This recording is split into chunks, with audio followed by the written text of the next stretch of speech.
रुद्राक्ष क्या है और कैसे उत्पन्न हुआ? भगवान शंकर तपस्या में बैठे हुए थे और लोक मंगल के लिए भगवान महादेव कठोर तप कर रहे थे। तप करते करते सहसा उनके नेत्र खुले। तो जब नेत्र खुले तो उनके आंखों से अश्रु बिंदु टपके।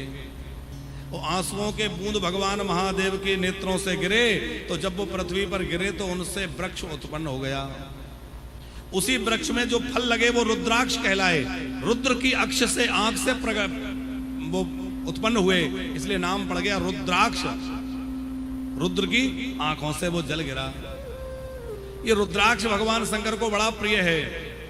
जो अपने शरीर पर रुद्राक्ष धारण करता है वो शिव रूप ही हो जाता है। अनेक बीमारियां भी रुद्राक्ष पहनने वाले की भाग जाती हैं। यदि आपको हाई ब्लड प्रेशर रहता है तो रुद्राक्ष की बढ़िया वो बना करके यहाँ बाजू में पहन ली जाए तो उससे ब्लड प्रेशर भी नियंत्रित रहता है। योगियों के लिए, मुनियों के लिए तो जटाओं में रुद्राक्ष पहनने का विधान है। अपनी शिखा में, जटाओं में, कानों में, हाथों में, बाजूबंद के रूप में और कंठ में सब जगह रुद्राक्ष पहनना चाहिए। मगर इतना हम नहीं पहन सकते भैया, हम लोग गृहस्थ हैं, क्या करें महाराज जी, हमें दुकान में बैठना है, हमें ऑफिस में जाना है, तो बाबा जी तो नहीं बन सकते। लेकिन कोई बात नहीं है, आप गले में तो रुद्राक्ष पहन सकते हैं। सावधान रहें, आजकल प्लास्टिक से बने रुद्राक्ष भी बाजार में मिल रहे हैं। हाँ, ये मिलावट और बनावट का जमाना है। मोदी जी चरित्र में गिरावट, माल में मिलावट और चेहरे में बनावट, ये बहुत ज्यादा बढ़ गया है? इसलिए बनावट। अभी हम लोग कहीं बाहर गए थे तो थाईलैंड गए, तो वहां एक जगह हमने देखा कि रुद्राक्ष बिक रहा है। तो हमें थोड़ा आश्चर्य हुआ कि भाई थाईलैंड जैसे देश में रुद्राक्ष बिक रहा है, जरा देखें। पास में जाकर देखा, उठा के देखा तो वो बड़ा हल्का था। हमने रुद्राक्ष इतना हल्का तो रहता ही है, पर इतना हल्का, तो ध्यान से देखा तो लगा ये तो प्लास्टिक है, बिल्कुल प्लास्टिक था। तो ध्यान दे करके, समझ करके रुद्राक्ष धारण करें। एक और विशेष बात यह है कि रुद्राक्ष का दाना जितना छोटा होगा उतना अधिक उसका लाभ होगा। बहुत बड़ा रुद्राक्ष पहनने से उतना लाभ नहीं होता जितना छोटा रुद्राक्ष पहनने से। अरे आपको ऐसे पहनने में शर्म आती है तो बढ़िया सोने में माला बनवा लो, सोने के साथ उसको मड़वा लो।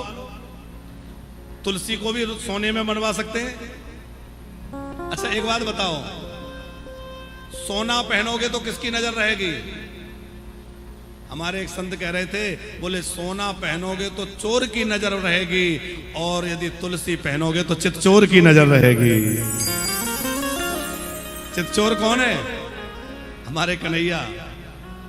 सोना तो लटका लेंगे हम 4 तोला 10 तोला, और छोटी सी तुलसी पहनने में, छोटा सा रुद्राक्ष पहनने में हमें शर्म आती है। अच्छा, आज का व्यक्ति जिन कामों में शर्म आना चाहिए उनमें शर्म नहीं करता। चौराहे पे खड़े होकर सिगरेट पी रहे हैं, उसमें शर्म नहीं आ रही। जो नहीं करना चाहिए वो कर रहे हैं, जो नहीं पीना चाहिए वो पी रहे हैं, जैसे कपड़े नहीं पहनना चाहिए वो पहन रहे हैं, उसमें शर्म नहीं आ रही। पर रुद्राक्ष पहनने में, तुलसी पहनने में, तिलक लगाने में, चोटी पहन रखने में, धोती पहनने में शर्म आती है। अरे विचार करो भैया कि इन सब से हमारा कल्याण होगा, हमारे संस्कृति का रक्षण होगा। तो हमें अपने धर्म को, अपनी संस्कृति को बचाना है और अपने आप को बचाना है, तो हमें ये सब धारण करना चाहिए। बिना भस्मित्र पुण्डेने बिना रुद्राक्ष मालया। रुद्राक्ष माला का धारण करने से शिव पूजा पूर्ण होती है, इसलिए रुद्राक्ष की माला सबको धारण करना चाहिए। और बिल्व पत्र की विशेष महिमा है, तो बिल्व पत्र भी साथ में होना चाहिए। 3 चीजें हैं, किससे बिना में विभूतिश्च तथा रुद्राक्ष एव च एतत्त्रयं महापुण्यं त्रिवेणी सदृशं स्मृतम्। 3 चीजें हैं, ध्यान से सुनना। रुद्राक्ष, भस्म और शिव नाम, ये तीनों जिसके पास हैं, शरीर पर रुद्राक्ष धारण कर रखा है, ललाट में त्रिपुंड लगा रखा है या भस्म लगा रखी है, और शिव नाम जिसके जिह्वा पर है। माता जी, ऐसा भी हो सकता है कि व्यक्ति ने रुद्राक्ष तो पहन लिया, व्यक्ति ने भस्म तो लगा ली, और उसके मुंह में शिव नाम जल्दी नहीं आएगा। पर शिव नाम यदि जिह्वा पर विराजमान है, ये तीनों का संयोग बन गया तो क्या हो गया? बोले शिव नाम गंगा है, भस्म यमुना है, और रुद्राक्ष सरस्वती है। शिव नामम यथा गंगा विभूतिर्यमुनस्तथा रुद्राक्षम विधिना प्रोक्ता सर्व पाप विनाशिनी।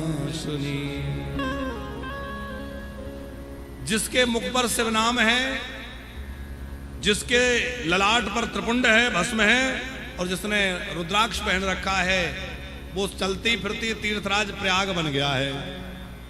प्रयाग में 3 है, गंगा यमुना सरस्वती, और त्रिपुंड धारण करने से, रुद्राक्ष धारण करने से वह व्यक्ति शिव रूप हो जाता है। शिव नाम मुख पर चढ़ा रहे, शिव नाम मुख पे बना रहे। जय हो।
तो